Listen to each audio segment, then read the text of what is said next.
আসসালামু আলাইকুম বন্ধুরা, চলে আসলাম মায়ের রান্নাঘরে। আশা করি আপনারা ভালো আছেন। আলহামদুলিল্লাহ আমিও ভালো আছি। আজকে রান্না করবো হলো চাপা শুটকির তরকারি। দেখেন কিভাবে করি। এই মূলা, আলু, সিম দিয়া শুটকির তরকারি পাক করব। কড়াই বসাই দিছি, তেল দিয়ে দিব। তেল দিয়ে দিলাম, পেঁয়াজ রসুন দিয়ে দিব,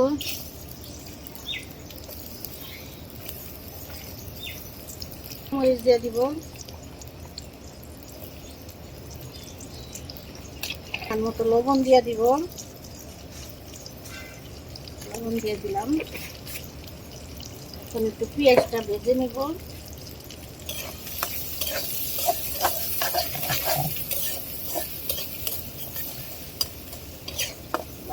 দিব, দিয়ে একটু কষাই নিব।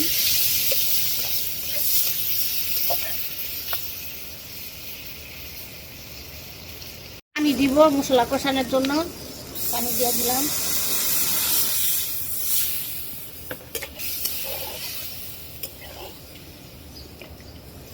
হাফ চামচ হলুদের ফাঁকি দিয়ে দিলাম। হাফ চামচ দিব মরিচের ফাঁকি। না, তরকারিটা আর কিছু খাই না। এখন তরকারি দিয়ে দিব।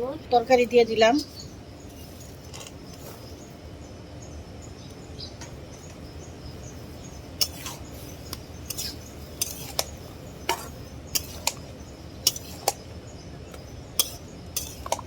কষায় একটু জল দিয়ে দিব সিদ্ধ হওয়ার জন্য।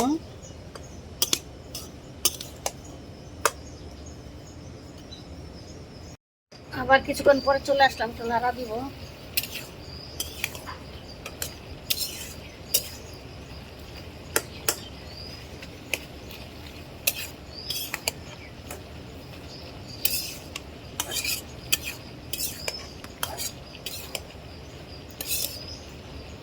দিতে দিব।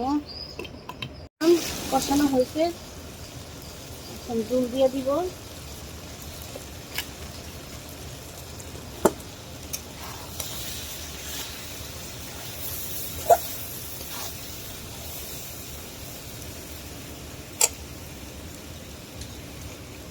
অল্প একটু জল দিয়ে দিলাম সিদ্ধ হওয়ার জন্য খালি।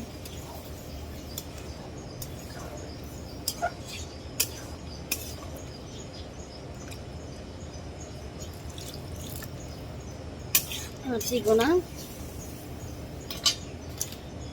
রেখে দিব। আবার কিছুক্ষণ পরে চলে আসলাম, তো নাড়া দিয়ে দিব।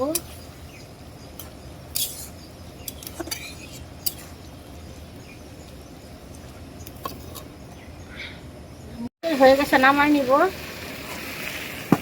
বন্ধুরা, আমাদের শুটকির তরকারি রান্না করা শেষ। কালারটা কত সুন্দর হয়েছে দেখতে পাচ্ছেন। এভাবে রান্না করে খেয়ে দেখবেন, অনেক ভালো লাগে। আমাদের ভিডিওটি আপনাদের কিরকম লাগলো তা অবশ্যই কমেন্ট করে জানাবেন। লাইক, শেয়ার, সাবস্ক্রাইব করবেন।